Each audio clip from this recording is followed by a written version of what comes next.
Hello there guys, welcome to the channel, Talking with Jay Spring. I'm your host Jay, giving you a video on the channel today. Hello there guys, welcome to today's review on the channel. This is for the Journey to Spider-Man Far From Home YouTube series, and this is going to be the review for Spider-Man 3. Don't forget to leave your ratings and comments down below on this movie. I'd love to hear them down below, but without further ado, let's jump straight into it.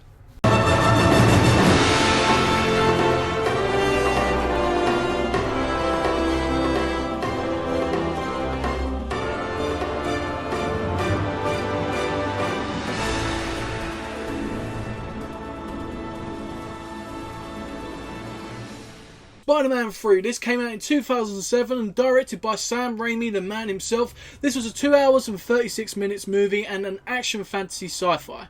This story is about a strange black entity from another world which bonds with Peter and also causes inner turmoil, which also makes him contend with new villains, new temptations and even possibility of revenge. 2 points in my opinion about this movie is this movie had the potential to be the best out of all three movies. If you consider what everything they tried to put into this movie, it had so much potential out there. It was unbelievable. Now the emotional scene of Harry, where he died, I think that was absolutely executed perfectly. I think the whole team up with Spider-Man, obviously Peter, I think that was great. The way they dealt with that at the end was great. There were some confusing things between the Harry and Peter storyline, of course, but I really did enjoy that aspect of them as friends again, teaming up against the bad guys. I did think that was a great thing. But the main thing for me in the story, which was so great, I really found it quite beautiful, is the Sandman story.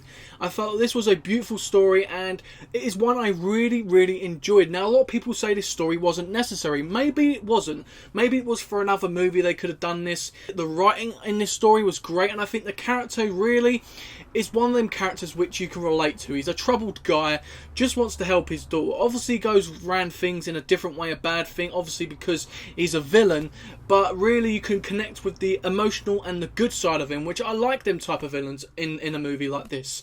I really enjoyed the whole Peter ripping the symbiote off, like the whole Venom thing. I enjoyed that in the church. I thought that was a great scene. Kirsten Dunst in this movie, I really enjoyed her. A lot of people gun her down for being emotionless and really bad at acting and stuff like that. I actually think she was great in this movie. I really did enjoy her. She had a mixed bag of emotions going through this movie with all the storyline which was happening to her between Peter and Harry and her and Peter and her and Harry, and it was just so much for this character, and I think that she actually handled it quite well. And saying that, the characters as a whole really suffered, and I think the cast in general did a good job with what they had to do with the script and the story and the way everything planned out. I think that still the cast done a good job. Spider-Man, well, the black Spider-Man suit versus Sandman in the subway. I really enjoyed this scene. This was definitely one of the best action scenes throughout the whole movie. I felt that they handled this great. It was really fun, different and unique the way they handled it. The lighting was great. The camera work was great. I think everything about this came together and made for a good fighting scene. I really didn't see nothing wrong with this at all. Peter's dark. He's got the black hair and he's fighting Harry in Harry's home, and that fight was really good. And as well as the quotes that Peter was saying to him, "Oh, little Goblin Jr. gonna cry" and stuff like that. The confrontation between them was really great. I really enjoyed that in this movie. The black suit looked cool. I especially that scene where he's looking in the building after he's obviously been in bed and it's all covered him and stuff, and he's out and he's looking in that building. You see the reflection, and when he's jumping and swinging, it just looks great. It really does. But first off is Peter Parker. As a whole, he was a douche throughout this movie. And for your hero, I understand the story that they were going down, but as a whole, even when Peter Parker was the good Peter Parker, he was still being a douche. He kisses Gwen Stacy. Now, Gwen Stacy is a character that didn't need to be in this movie non-stop. She didn't need to be in it. It was another love triangle which wasn't needed, and I just feel like Gwen Stacy was pointless.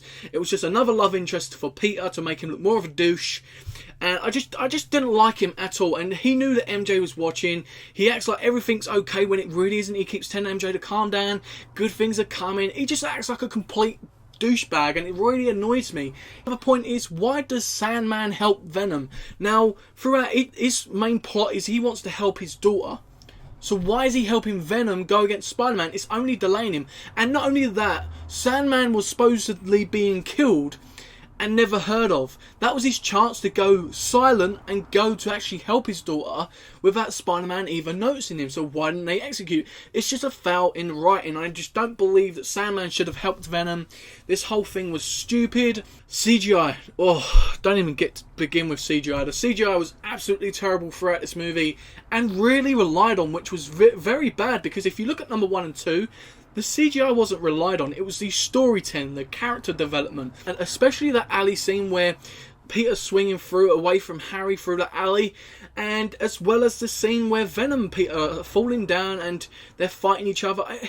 It just looked terrible, and it's unforgivable. Why are you doing it? I know at that time maybe CGI wasn't what it is now, but really, CGI shouldn't have been handled like this. It should have been handled a lot better, or just limited like they did in the first 2 movies.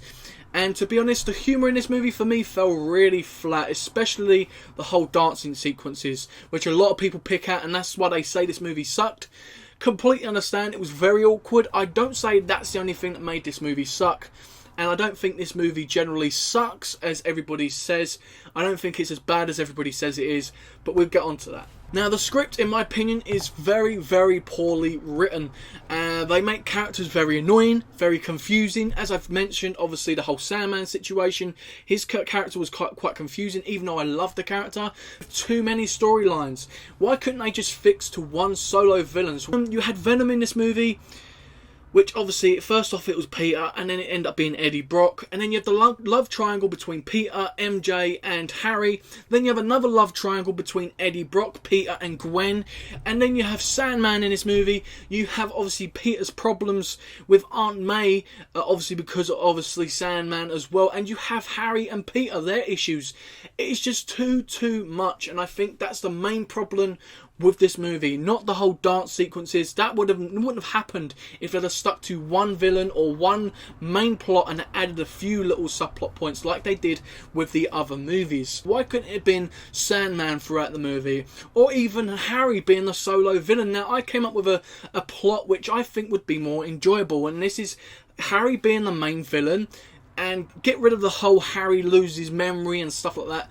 Let them both be mentally going against each other mentally, because their friendship is key here. Even though they're not friends right now, it still must affect both of them. Both of them go at it in the finale to a point where Harry is at death's door, pretty much.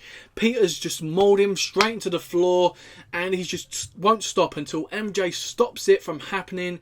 Peter's in rage, completely just about being controlled, and Harry, it just realised that he sort of owes Peter one because he didn't kill him, and he's just emotional over this whole thing. Harry kills himself, whether it's with his own bomb, his own blade, whatever, kills himself due to him feeling the emotions of the moment. Now, this would be a much better story for a movie than what we got, which was too jumbled. This would have been about a friendship, and then led on to Spider-Man 4, where Venom comes into it, where Peter's been raged for so long, and it would make sense for Venom to attach its host and him become worse and do the things that he'd done throughout this movie without there being too many villains. I just think it makes sense a lot more, and I think it's too jumbled. So guys, that was my good and bad points. What are the critics actually rating this movie? Here we go. We have IMDb giving it a 6.2 out of 10. Rotten Tomatoes giving it a 63%.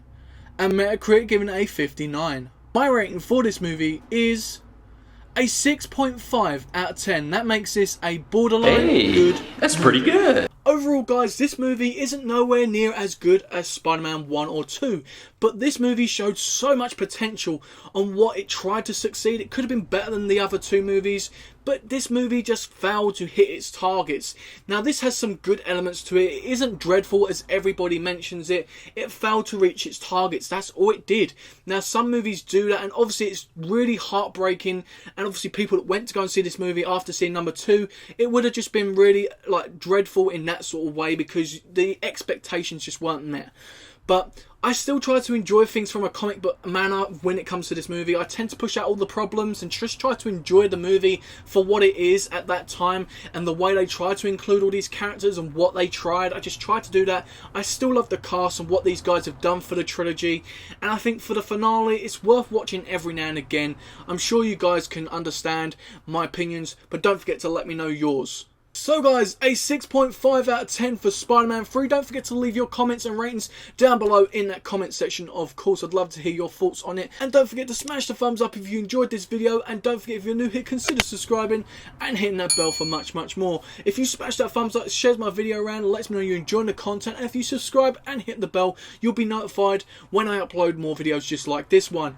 I've got so much stuff coming on the channel, guys, as well as stuff already on the channel. You guys ain't going to want to miss the stuff coming up.